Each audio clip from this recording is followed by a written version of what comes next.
টানা ভারী বর্ষণ ও উজান থেকে নেমে আসা ঢলে দেশের বিভিন্ন অঞ্চলে বন্যা পরিস্থিতির আরো অবনতি হয়েছে। পানি উন্নয়ন বোর্ড পাউবোর তথ্য অনুযায়ী দেশের 10টি নদ নদীর পানি বর্তমানে বিপদসীমার উপর দিয়ে প্রবাহিত হচ্ছে। সবচেয়ে বেশি ক্ষতিগ্রস্ত হয়েছে ফেনী, নোয়াখালী, লক্ষ্মীপুর, চট্টগ্রাম, কক্সবাজার ও পার্বত্য চট্টগ্রাম অঞ্চল। সুরমা, কুশিয়ারা, মাতামুহুরী ও সাঙ্গু নদীর পানি বৃদ্ধি পাওয়ায় বিস্তীর্ণ এলাকা প্লাবিত হয়েছে। টানা বৃষ্টির কারণে পাহাড়ি এলাকায় ভূমিধসের ঝুঁকিও বেড়েছে। ইতোমধ্যে চট্টগ্রাম, কক্সবাজার ও পার্বত্য চট্টগ্রামে পাহাড় ধসে 30 জনের মৃত্যু হয়েছে।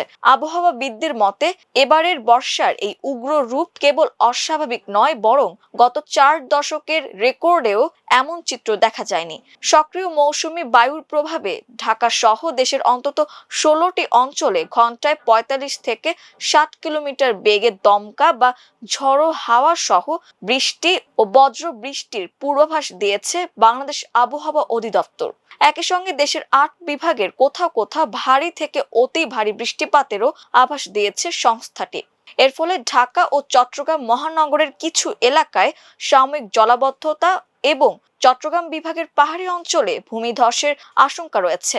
শনিবার ভোর 5টা থেকে দুপুর 1টা পর্যন্ত দেশের অভ্যন্তরীণ নদীবন্দরগুলোর জন্য দেওয়া আবহাওয়ার পূর্বাভাসে বলা হয়েছে, রংপুর, দিনাজপুর, টাঙ্গাইল, ময়মনসিংহ, ঢাকা, ফরিদপুর, কুষ্টিয়া, যশোর, খুলনা, বরিশাল, পটুয়াখালী, নোয়াখালী, কুমিল্লা, চট্টগ্রাম, কক্সবাজার ও সিলেট অঞ্চলের ওপর দিয়ে দক্ষিণ অথবা দক্ষিণ পূর্ব দিক থেকে ঘন্টায় 45 থেকে 60 কিলোমিটার বেগে অস্থায়ীভাবে দমকা বা ঝড়ো হাওয়া সহ বৃষ্টি কিংবা বজ্র বৃষ্টি বয়ে যেতে পারে। এ কারণে সংশ্লিষ্ট এলাকার নদীবন্দরগুলোকে 1 নম্বর সতর্ক সংকেত দেখাতে বলা হয়েছে।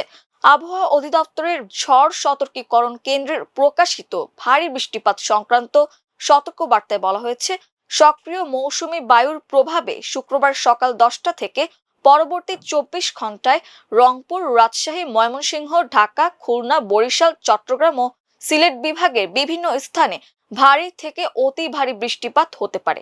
এতে ঢাকা ও চট্টগ্রাম মহানগরের নিচু এলাকাগুলোতে সাময়িক জলাবদ্ধতার সৃষ্টি হতে পারে। পাশাপাশি চট্টগ্রাম বিভাগের পাহাড়ি এলাকায় ভারী বর্ষণের কারণে ভূমিধসের ঝুঁকি রয়েছে বলেও সতর্ক করেছে আবহাওয়া অধিদপ্তর।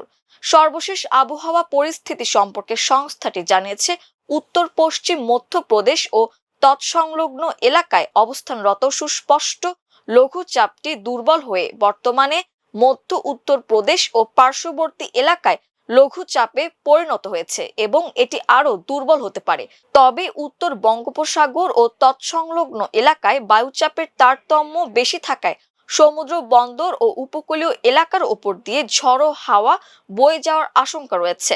এ কারণে চট্টগ্রাম, কক্সবাজার, মোংলা ও পায়রা সমুদ্র বন্দরকে 3 নম্বর স্থানীয় সতর্ক সংকেত বহাল রাখতে বলা হয়েছে। একই সঙ্গে উত্তর বঙ্গোপসাগরে অবস্থানরত সব মাছ ধরার নৌকা ও ট্রলারকে পরবর্তী নির্দেশ না দেওয়া পর্যন্ত উপকূলের কাছাকাছি থেকে সতর্কতার সঙ্গে চলাচলের নির্দেশ দিয়েছে আবহাওয়া অধিদপ্তর। আবহাওয়া অধিদপ্তরের কর্মকর্তারা বলছেন, এবারের বর্ষণে স্বল্প সময়ে অস্বাভাবিক মাত্রায় বৃষ্টিপাত হয়েছে, যা গত কয়েক দশকের তুলনায় ব্যতিক্রম। আবহাওয়া অধিদপ্তরের জ্যেষ্ঠ আবহাওয়াবিদ বজলুর রহমান জানান, জুলাই মাসে একদিনে এত বেশি বৃষ্টিপাত গত 40 বছরের রেকর্ডে বিরল। আবহাওয়া অধিদপ্তরের তথ্য অনুযায়ী 1983 সালের 5 জুলাই সর্বোচ্চ 407 মিলিমিটার বৃষ্টিপাত রেকর্ড করা হয়েছিল।